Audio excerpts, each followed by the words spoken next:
Kyle Klingman with Track Wrestling. We are going to Cincinnati, Ohio, or thereabouts. We're in Kentucky, Indiana, Ohio, and we'll get into why. Nick Spatola of Spatola Wrestling. How are you? Kyle, I'm fabulous. Thanks for having me on. It's a pleasure. This is great, man. What made you decide that you wanted to go down this lane of youth wrestling and starting a wrestling club on your own? Oh, goodness. Well, I mean, short answer would just be the love of the sport. Love wrestling. Long answer would be graduated with an education degree and was about to be a teacher and just didn't feel it in my heart. Had a little bit of a club going, and just since I was third grade, I kind of grew up going to camps and going to clubs, and it was just kind of always something that I had thought about in the back of my head. I knew other people that did it, so I knew I could do it. It's located in Cincinnati, and for those who don't know their geography, you have Ohio, you have Kentucky, and Indiana all right there. But was that part of the vision to have 3 states right there to access? Not at all. It wasn't the vision at all. I grew up in Ohio, and I was a strong, Ohio guy, pretty much my whole life. But it's kind of funny because when I think about it, I went to high school in Ohio, went to college in Indiana, and now my gym's in Kentucky. But no, I didn't foresee this being here. I maybe thought I'd be doing it somewhere, closer to my home in Ohio. But I moved out to northern Kentucky about 8 years ago, and just kind of the opportunity rose, and there was a big need for it. It's crazy because Ohio and Indiana, we were talking, are so tough. And I came over here to Kentucky, and it was kind of just like, wow, need a lot of work over here. So yeah, it's crazy how things happen. I didn't foresee it, but it's neat because every single practice I got kids from Ohio, Kentucky, and Indiana in all my practices. How do you find a space to host a club and be able to have the mat space to do that? That's a great question. It was tough. I started off doing it in my parents' basement. I think a lot of businesses start off in basements. So I started off in the basement for a few years, and then I ran it out of a pole barn for about 3 years. There was a dad that had a couple twins, and he basically was like, "Hey, man, you can use my pole barn if you train my kids for free." And I was like, "That's fabulous. Like, let's do it." So I did that for a few years until it got a little too busy. And then I just kind of came across there was a shopping plaza that was ran down, and the rent was cheap. And so it was a great opportunity. It had about 3,000 square foot to run it out of there. And that was really the big jump, because before that I was doing it out of a basement. I was doing it, I wasn't paying rent. So the big jump was like, wow, I'm actually going to rent in a plaza, like a legit business. And that took a while to find that place. I think that's, when people say location for businesses, it's so true, because you got to have a right spot, and it's not easy to find a spot for a good wrestling gym. Do you get random people just wondering what the heck it is? Yeah, I do. I had there was a guy who came up there maybe about 8 years ago, kind of right when I opened, and he had just kind of passed it, and he saw it, and he was like, "Man, this might be great for my kids." Fast forward 8 years from now, this kid has been coming to my gym for 8 years, and his dad actually just pioneered. There's a school here in the northern Kentucky area called Highlands Wrestling. It's been around for Highlands High School. It's been around for 100 years, but never had a wrestling team. He got a wrestling team there this year. So I get some random people up there, but I mean, not a lot of walker by people. But the nice thing about a wrestling gym is it's like you're not really relying on foot traffic, for your gym. But there's not too many of them around. So some people are like, a wrestling gym? They'll poke their head in, and you're like, what? Because I mean, you don't see a wrestling gym in a plaza. There can't be too many of them out there. So is it just a strip mall, and you see it from the outside and you go in like any gymnasium? Yeah, it's a strip mall. It's a little hidden, and I think that's why I probably got a good price, because it's like you got to go up a hill a little bit, and it's kind of tucked back there. But yeah, I mean, it's just in a plaza. There's a lot of things have changed since I've been there. Now to the left of me is like a mega church, and to the right of me is a big place called Active Day, which is kind of like a daycare for older, sicker people. There's a bar 3 up there, and there's some random things up there. But yeah. When you get into a wrestling club, do you go in just wanting to do it, or do you have a philosophy you start with and go from there? Well, man, that's another great question. So, my philosophy's always kind of been just train anyone that wants to get better at the sport. So I didn't go in there thinking that, man, I'm going to be this super elite, club. It was basically just, my philosophy was just to have it available to people that maybe weren't getting the best training at their schools, people that just needed extra practices. Because, I grew up going to places like that, like Coach Jordan's, Jeff Jordan out in Dayton, and there was just nothing like that here. So it was more of just like having a place to offer for people that wanted additional training. And fast forward 8 years, it's turned into much more than that. It's really neat. It's turned into like a big family, and it's just a real positive thing. So I think there's a lot of things when you open up a gym that you don't really. There's surprises and there's things that you don't know that are going to happen. But my philosophy hasn't changed. I still train.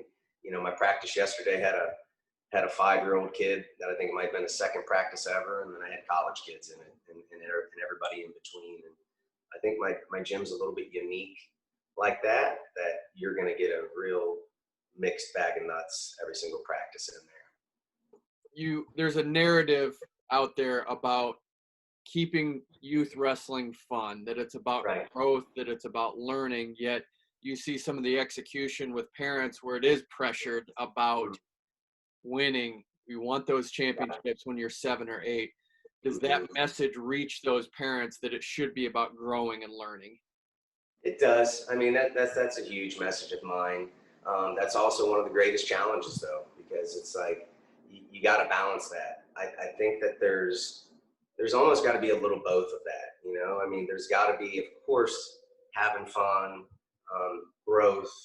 I tell my kids all the time just to focus on progress, development. But parents get into it. But I think that over time, if you talk with them, they end up getting it, and the ones that don't, they don't. You know what I mean? Most parents are cool and they understand it. Some aren't, and a lot of those kids burn out. And it really, that's one of the things that I hate to see, because it's, as a coach, it's tough to talk to the parents that way, because at the end of the day, you're their coach, they're not your kid. You know what I mean? But you can talk to them, but the ones that put too much pressure on their kids, almost all the time it doesn't work out well. It's too much pressure. So it's tough, though. Like I said, as a coach, you got to balance that. You got to balance and not offend parents. When you say, hey, look, you're doing it wrong. It's hard to tell someone you're doing it wrong with your kid. Why is that important to parents to win a major tournament at 8 years old, and that's a form of validation? What's the psychology of why that's so important? That's a great question. I think it's just, people just think about winning. It's maybe that they don't really, I think maybe they don't really understand the sport. They're just thinking about the winning and the losing aspect of it. And a lot of these parents don't truly understand the fact that it's a lifestyle. It's a marathon. I think that they're looking at just the immediate. They're looking at the immediate, like, we're in this to win it. And if we're not winning it, we're doing something wrong. So they're really just focused on the results, first, second, third. Maybe they're not really thinking about what this sport is going to do for the kids in the future. The fact that if your kid sticks with it, it will happen at one point, one day. So yeah, I think that maybe just looking at the immediate and not the future. As a sole proprietorship, you get to travel a different lane. You're not associated with any other clubs or any high school programs. How is that an advantage for you? I think it's an advantage for me that it's just, I truly work for myself. I work for myself. I don't really have to ask a lot of questions as far as, can I do this? Can I do that? I make my own hours. I think a lot of times with schools, if you've got, snow days, most of the time you can't use the school. For instance, with this pandemic and everything that's been going on, I mean, pretty much all the other coaches that I know that run their programs out of schools are kind of struggling. They can't do it right now. With me, I'm able to do it. I'm able to do it safely. But I think when you're running out of a school, there's just a lot of higher ups, but it's more difficult. I knew that from the beginning, though, that I wanted to do it by myself for this reason, because, it's truly yours. When you run it out of a school and out of a program, I mean, that's all hunky-dory. And most of the time it's great, Kyle, because it's free. A lot of the people that run their clubs out of there, they're not paying rent. But the other end of it is that's not yours at the end of the day.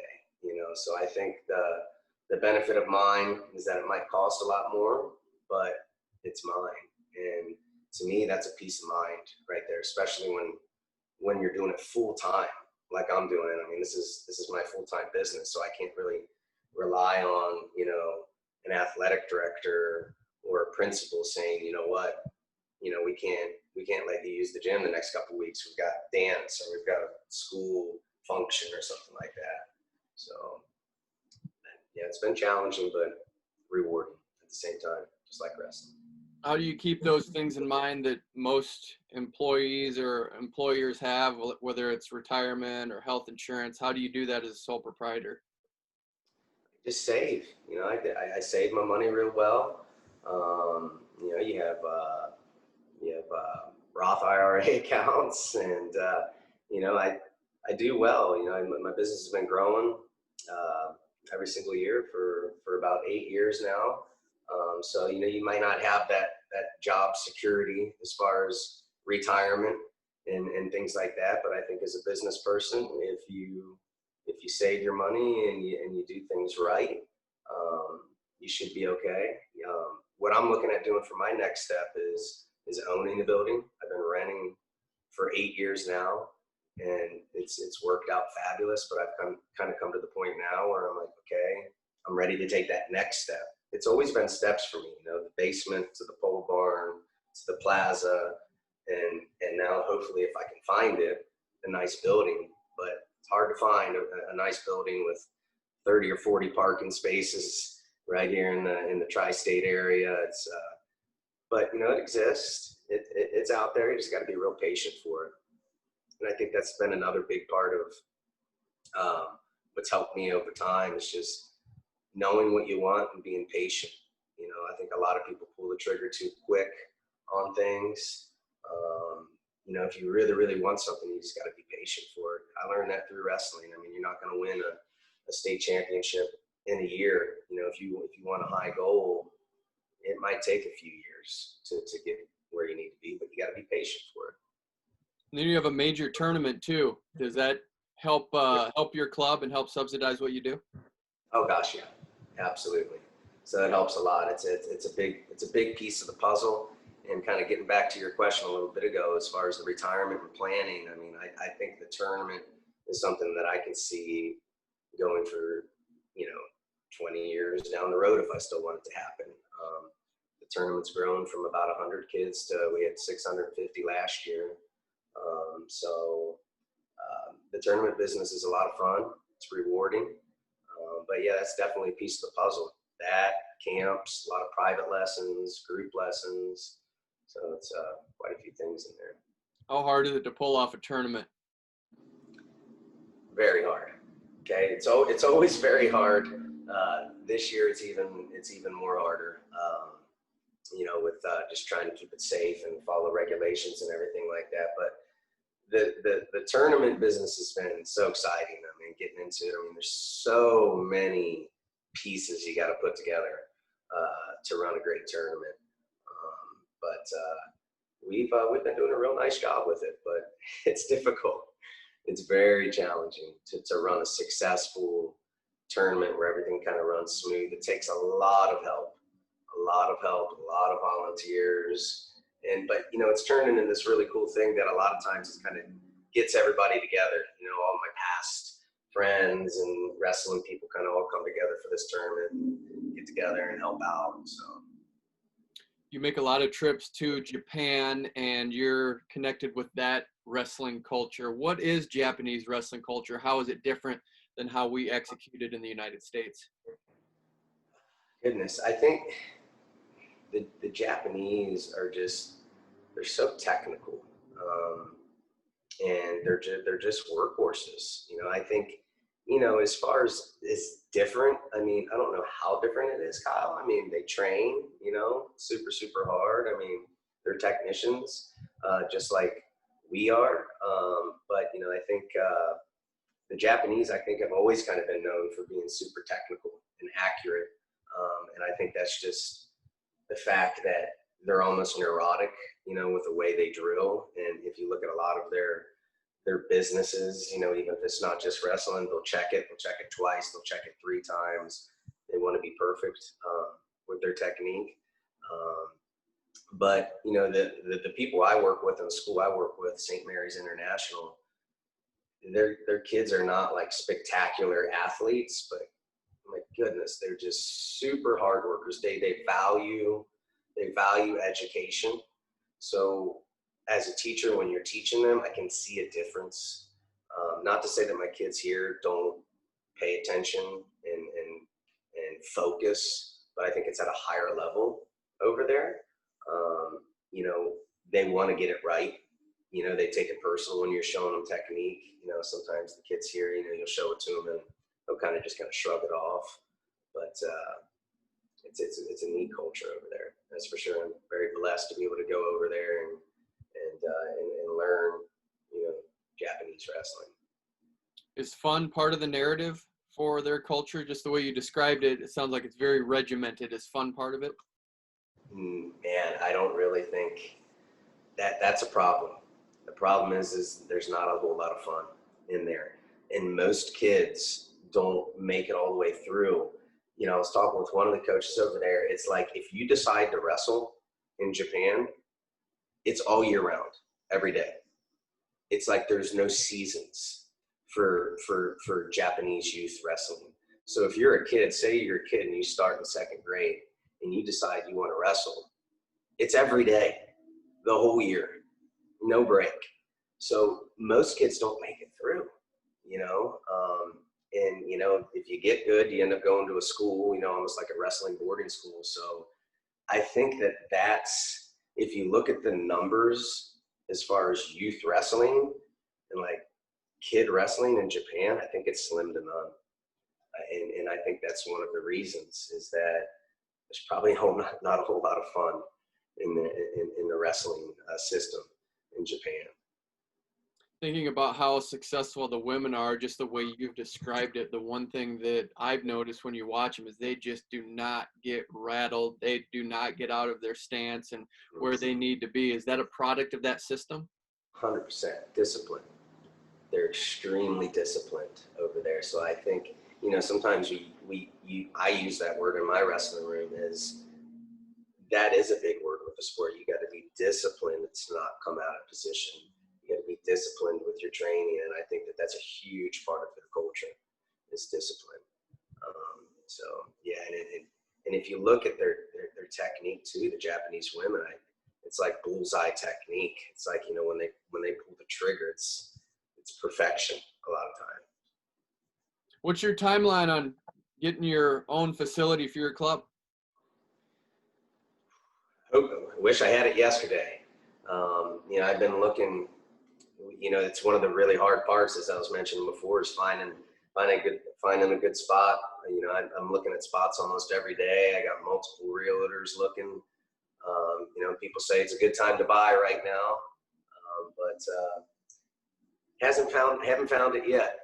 I'm hoping I do, because like I said, I've been renting for 8 years, and my lease is going to run out, in about 6 or so months. And that's kind of what happens when you lease. If you don't, when the time comes to renew, if you don't have, another option, a lot of times you resign, and then you're locked in for another few years, which wouldn't be the worst thing in the world. But so it's going to take a little bit of luck, a lot of hound dogging, Just getting out there and looking for it. But, I feel strong that something's out there. So hopefully sooner than later, Kyle. Probably your most famous pupil is Mason Paris. He's at Michigan, junior world champion. Did you see what he could become? And there's, of course, more to come, but did you see what he was going to be? I knew the kid was amazing, even before he started coming to my gym. The kid was like winning Tulsa Nationals when he was 6 years old. So he was always a phenomenal wrestler. But, as you know, it takes a lot to do the things that he's done. It takes a lot more than just athletic skills of being a good wrestler. So when he first started coming in his 8th grade and freshman year, we knew he had potential. But I think within 6 months, you knew he was special because the kid was like a machine. You'd show him something once, you didn't have to show it to him twice. He really just soaked things in. And I think before he came to my gym, it was one of the things maybe that was missing a little bit was just a lot of the philosophies and the tiny little details. He was already winning a lot, but it's almost like everything I would say he would soak in and download it. So knew he was going to be great. His freshman year, he only lost one match in the semifinals by 1 point. To the senior, he was undefeated. And that was the last match he ever lost in high school. So he's just, he's one of those kids that, I remember the guys at Princeton called him the unicorn when they were recruiting him. They just, not too many Mason Parises exist out there as far as just, he's the whole deal, man. He's got everything. So I think that he's still got a long ways to go, but he's hungry. He's hungry. So I think it's going to be him and Gable again is what I'm foreseeing. So Gable's a tall task, but I know he's up for it. So you got the Tokyo 2020. Of course, that got delayed. You're going to go to 2021 in Tokyo? I don't know. I'm hoping to go there in December to run my camp again. Things are looking pretty good over there right now, so I think that's going to be a possibility. I wanted to go, but I didn't realize the daggone tickets were so expensive. I had no idea. I think, and they're really, really hard to get. The ones that when they were going to have it in 2020, a lot of my friends in Japan couldn't even get tickets. It sold out so fast. So I don't know. I'd love to go there and see the Olympics. It's always been a bucket list of mine to see it. So we'll see. But I know I'll be there in December, hopefully.